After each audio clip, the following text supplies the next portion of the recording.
नजर सब पर। नमस्कार, मैं हूँ वैशाली मुदगल और आप देख रहे हैं 10 न्यूज। तो चलिए दिखाते हैं आपको देश दुनिया की जरूरी और ताजा खबरें। विभाजन विभीषिका स्मृति दिवस पर प्रधानमंत्री नरेंद्र मोदी ने इसे भारत के इतिहास का दुखद अध्याय बताया। उन्होंने कहा कि यह दिन देश को एक सत्र में पिरोने वाले सद्भाव के बंधन को मजबूत करने की जिम्मेदारी याद दिलाता है। हर साल 14 अगस्त को यह दिन विभाजन के दौरान हुए कष्टों और बलिदानों की स्मृति में मनाया जाता है। अमेरिकी राष्ट्रपति डोनाल्ड ट्रंप ने रूस के राष्ट्रपति व्लादिमीर पुतिन को चेतावनी दी है कि अगर 15 अगस्त को अलास्का में होने वाली वार्ता के बाद यूक्रेन जंग खत्म नहीं होती तो गंभीर नतीजे भुगतने होंगे। यह बयान उन्होंने बुधवार को प्रेस ब्रीफिंग में दिया। ट्रंप और पुतिन की यह पहली मुलाकात अमेरिकी जमीन पर होगी, जिसका उद्देश्य 3.5 साल से चल रही जंग को खत्म करना है। पूर्व राजदूत विकास स्वरूप ने खुलासा किया कि अमेरिकी राष्ट्रपति डोनाल्ड ट्रंप ने भारत पर 50% टैरिफ इसलिए लगाया क्योंकि भारत ने ब्रिक्स में शामिल होकर और व्यापार वार्ता में अमेरिकी दबाव ठुकराकर उन्हें नाराज किया। मई में भारत ने पाकिस्तान के साथ युद्ध विराम में ट्रंप की भूमिका को भी नकार दिया था। स्वरूप ने चेतावनी दी कि इस टैरिफ से अमेरिका में महंगाई बढ़ेगी। अलास्का में होने वाली ट्रंप पुतिन मुलाकात से पहले यूक्रेन के राष्ट्रपति जेलेंस्की ने कहा कि उनके बिना कोई शांति समझौता मान्य नहीं होगा। जर्मन चांसलर समेत यूरोपीय नेताओं ने भी रूस के प्रभाव को लेकर चिंता जताई। जेलेंस्की ने 5 साझा सिद्धांत तय किए जिनमें युद्ध विराम और सुरक्षा गारंटी शामिल है। ट्रंप ने भी एक तरफा सौदे से इनकार किया है।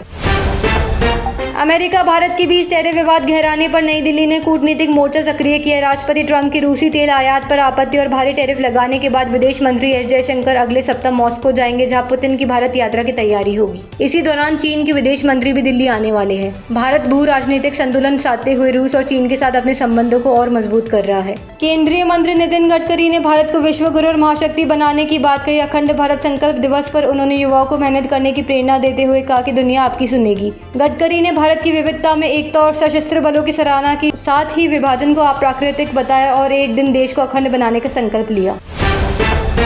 चुनाव आयोग ने कांग्रेस नेता राहुल गांधी की वोट चोरी आरोप पर सख्त जवाब दिया। आयोग ने कहा कि विपक्षी दल सबूत पेश करे, न कि मतदाता और चुनाव कर्मियों की ईमानदारी पर सवाल उठाने वाले गंदे शब्द इस्तेमाल करे। ईसी ने आरोपों को झूठी कहानी करार देते हुए 73 साल पुराने कानून का पालन याद रखने की नसीहत दी है। यह बयान राहुल की हालिया बयानों के बाद आया है। समाजवादी पार्टी ने कौशाम्बी की चायल सीट से विधायक पूजा पाल को पार्टी से निष्कासित कर दिया है। पूजा पाल ने विधानसभा सत्र के दौरान सीएम योगी की अपराध विरोधी नीतियों की तारीफ करते हुए कहा था कि उनके पति के हत्यारे अतीक अहमद को मिट्टी में मिला दिया गया। पार्टी ने इसे अनुशासनहीनता और पार्टी विरोधी गतिविधि मानते हुए कार्रवाई की है। सुप्रीम कोर्ट ने आवारा कुत्तों के मुद्दे पर सभी पक्षों की दलीलें सुनने के बाद फैसला सुरक्षित रख लिया। सरकार ने कहा कि कुछ लोग मांसाहारी होते हुए भी खुद को पशु प्रेमी बताते हैं। कपिल सिब्बल ने सुझाव दिया कि दिल्ली एनसीआर से कुत्तों को शेल्टर होम भेजा जाए, जो फिलहाल मौजूद ही नहीं है। यह मामला लंबे समय से विवाद और बहस का विषय बना हुआ है। राजस्थान हाईकोर्ट ने 20 लाख रुपए की रिश्वत लेने के मामले में भारत आदिवासी पार्टी के विधायक जयकृष्ण पटेल और 3 अन्य आरोपियों को जमानत दे दी। सभी मई से जेल में थे और चालान पेश हो चुका है। कोर्ट ने माना है कि ट्रायल में समय लगेगा, इसलिए जमानत दी जा रही है।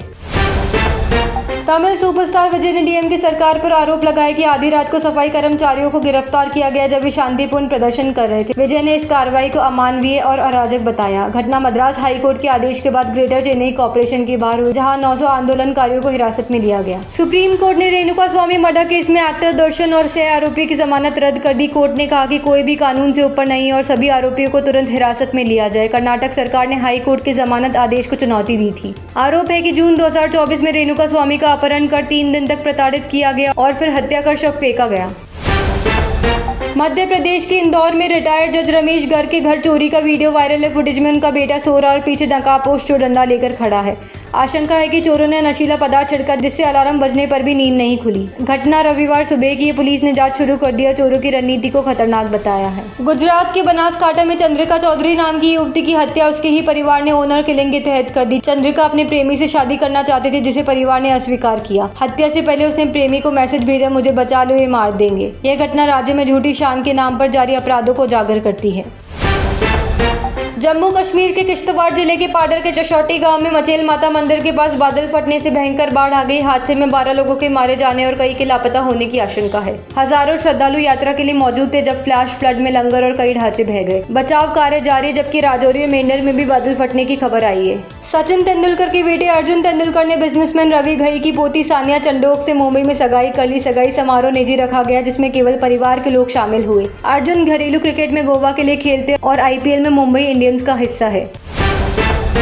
भारतीय क्रिकेटर रविचंद्रन अश्विन ने दावा किया है कि चेन्नई सुपर किंग्स ने युवा खिलाड़ी डेवॉल्ट ब्रेविस को अनुबंध से अधिक राशि अंडर द टेबल दी। नियम के मुताबिक रिप्लेसमेंट खिलाड़ी को केवल बेस प्राइस मिलनी चाहिए। अश्विन ने इसे आईपीएल में गुप्त लेन देन का उदाहरण बताया है। पाकिस्तान के पूर्व बल्लेबाज बासित अली ने कहा कि भारत के खिलाफ एशिया कप मैच में हार तय है, इसलिए भारत को मुकाबले से इनकार कर देना चाहिए। भारत पाक मैच 14 सितंबर को खेला जाएगा। पाकिस्तान टीम के हालिया प्रदर्शन पर उन्होंने चिंता जताते हुए हमारे साथ मत खेलो तक कह दिया। जॉन अब्राहम की नई फिल्म तेहरान ओटीटी पर रिलीज हुई, जो 2012 में दिल्ली में इजरायली दूतावास के पास हुए ब्लास्ट की अनकही कहानी पर आधारित है। फिल्म में ईरान इसराइल के तनाव का असर भारत पर दिखाया गया है। देशभक्ति फिल्मों में जॉन की पकड़ यहाँ भी नजर आती है। कहानी एक्शन और राजनीतिक पृष्ठभूमि से दमदार बनाती है। ऋतिक रोशन और जूनियर एनटीआर की फिल्म वॉर 2 सिनेमाघरों में रिलीज हुई। ऋतिक अपने पुराने किरदार मेजर कबीर के रूप में लौटे हैं, जबकि जूनियर एनटीआर के स्पाई यूनिवर्स में एंट्री हुई है। कियारा आडवाणी लीड रोल में है। पहले हाफ में जोरदार एक्शन, जबकि क्लाइमेक्स में बड़ा सस्पेंस दर्शकों को बांधे रखता है। तो ये थी आज की सुपरफास्ट खबरें। देखते रहिए 10 न्यूज। नजर सब पर।